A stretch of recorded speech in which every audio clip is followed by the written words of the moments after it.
My name is Steve McGauley, and with me, as always, Joe Gagel. Ed Garrett. Welcome, guys. Lots to talk about today. Lots of really, really cool stuff to talk about today. So without any further ado, let's get to the news of the day, where Marvel sprung an exciting new twist on Spider-Man, where it looks like they are going to put together every single Spider-Man that ever exists, or Spider-Ham, all in one book. Coming up, when they say later this year, they say November? Yes, in November, Dan Slott has released a statement about the next big Spider-Man crossover, and it's going to be called SpiderVerse, and it's going to feature every Spider-Man ever, from the main incantations like Iron Spider, Superior Spider-Man. Well, they said that's maybe because it hasn't ended yet, but more than likely that'll be a medium that we can maybe see that version come back. But even some of the ridiculous versions, like the Amazing Spider-Ham and Kitty Spider from Spider Island, and maybe even some that we've never even heard of, concepts. They're squeezing them all into this, and they've not given us a whole lot about it. But from what I've read, it should be quite exciting and something that should be really big. And the lead up to it is going to be pretty good too, because they've been talking about how every issue this year is a bullet in the chamber for Spider-Man. That's kind of interesting. They kind of just came out today and said, hey, Marvel just kind of released and said, hey, check out our blog. We're going to do a special live blog for the Spider-Verse. And next thing you know, they come out and they're like, hey, look, and they showed this amazing cover. Let's see if I can pull it up for, this is going to be janky here. I'm just going to get this on the iPad. But I don't know if that'll focus or not. But it looks pretty ridiculous. Yeah, we're going to see the Scarlet Spider, probably maybe even Venom. I mean, the possibilities really are endless for this crossover event. So yeah, it looks pretty good. We'll have all the details up on the website here. We're gonna try to get as much as we can together from all over the internet and Twitter, and see what we can get from what's going on in the Twitterverse. But it looks interesting. I know we were talking before this, and Ed, you're the DC guy. You even said that this was something that piqued your interest. Oh, absolutely.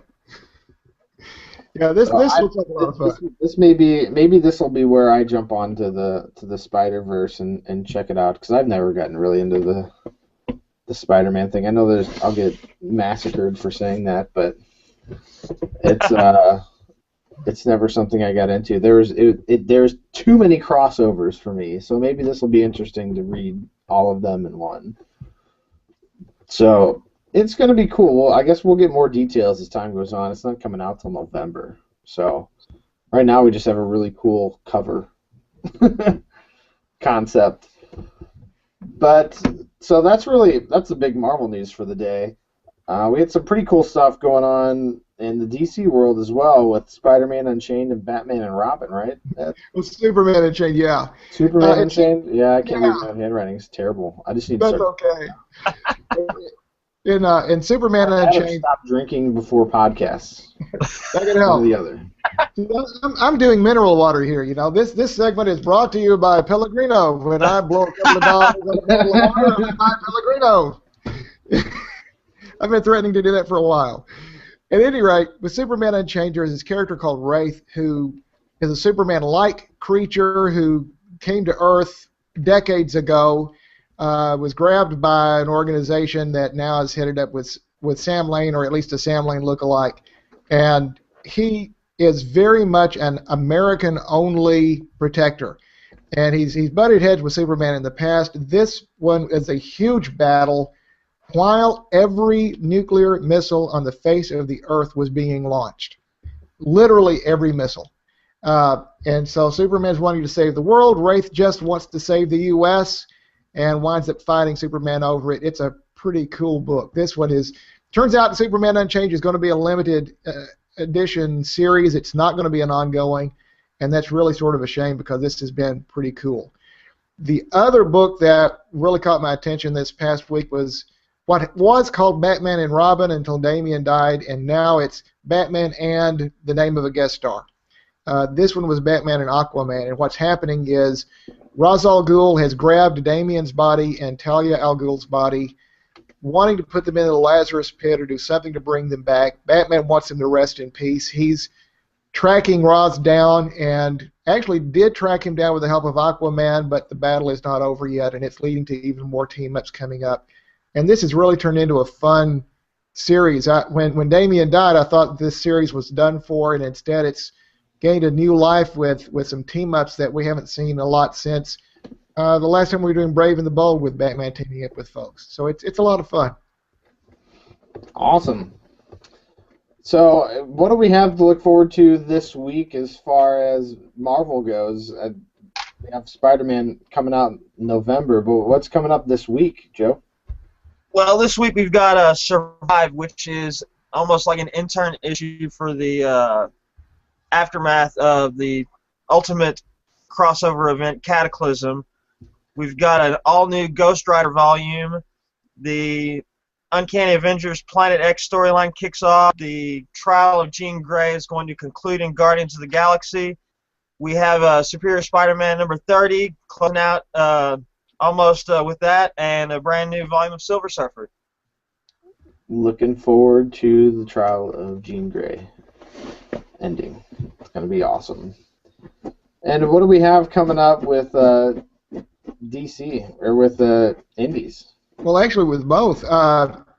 This week is a really good one for DC. The Flash comes out, and Rogue's Rebellion. That one, it's sort of the new 52 version of Secret Six in some ways. You've got the blue-collar, working-class villains who work with the Flash, who just can't seem to catch a break. And the only thing I hate about the series is that it's not ongoing. I wish it was.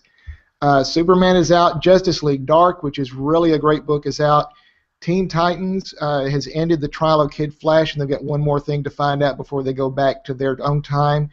And then World's Finest is continuing the First Contact line, where Power Girl and Huntress have met up with this world's Superman and Batman. It looks like they're about to meet the dark side-controlled Superman of Earth 2, which ought to be a heck of a battle. Then we flip over to some of the indies. Dark Horse, if you thought that they were going to have some problems with Star Wars going away, they're certainly developing one heck of a superhero lineup. Captain Midnight comes out, which is an excellent book. They've also got the debut of Blackout. And then they have Serenity, the continuation of the old storyline from Firefly and the movie that followed that. Issue number 3 is coming out for that, and for any Firefly fans, and I'm certainly one. I know you are too.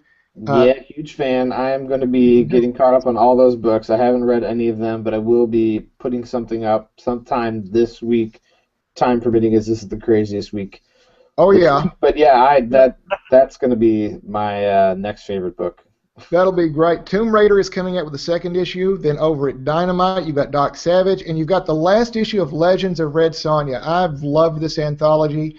This one has a story by Kelly Sue DeConnick, who's a great writer herself, and it has a really nice wrap-up. They also have a parody comic called My Little Phony. It's a one-shot. It's pretty interesting. I've had a chance to take an advanced look at it. It's pretty cool. Over at Image, they have Real Heroes debuting from Brian Hitch, and Real Heroes is sort of the Galaxy Quest of superhero comics. You've got a group of actors who've been playing superheroes who are suddenly pulled away from their regular world and are trying to be called into service to replace the real heroes that they've been portraying all along. That looks like it'll be a pretty cool series. At IDW, if you love Rocky and Bullwinkle, and I do, they've got a new series of Rocky and Bullwinkle, and it's the exact Rocky and Bullwinkle humor you're used to seeing on TV. It's just in print, and it's actually pretty cool. Then over at Boom, Hacktivist, the surprisingly amazing series here. I mean, I knew Alyssa Milano was a great actress. I didn't know she was a great writer. And she's writing this story. It is sort of a mixture of the Facebook story and the Arab Spring, and the way they're melding it together, it's a highly interesting book. And then finally over at Valiant, they've got Eternal Warrior 7, and basically anything out of Valiant I would highly recommend. It's the most cohesive comics universe that's out there in print right now, and I have yet to read a story from Valiant that I didn't absolutely love. And that's sort of a look at the indies for this week. That's awesome. As always, lots of amazing books to read this week. So, anything else you guys have for the slate for today? I know that we already covered a lot. One thing I'll mention, because we already did the podcast on the March Madness, but we do have a new logo that's debuting with tonight's Votecasts. So when you catch to 11 o'clock tonight and we switch over to the next group, which will actually be at 11 o'clock tonight, will be the last part of round one. You'll see the new logo that we got developed for it, and then tomorrow night at 11 o'clock, you're going to see round two begin. And there's going to be some pretty interesting matchups there, too. Yeah, if you want to catch the update from yesterday, check it out here on our YouTube channel. It also will be on our website. So check it out, and we cover everything on there as far as round one up till last night. And we will have an update again next weekend, let you know how round two is going. That should be wrapping up sometimes toward the end of next weekend. So look forward to that, and we should be back close to our normal time next week, so next Sunday night as opposed to Monday. But I think we're going to do two podcasts again, do the update as one and do the weekly stash as another separate podcast. Let us know what you think in the comments below. Again, thank you so much, and keep reading the stash. Thanks, guys. Have a good night. Thanks. Take it easy.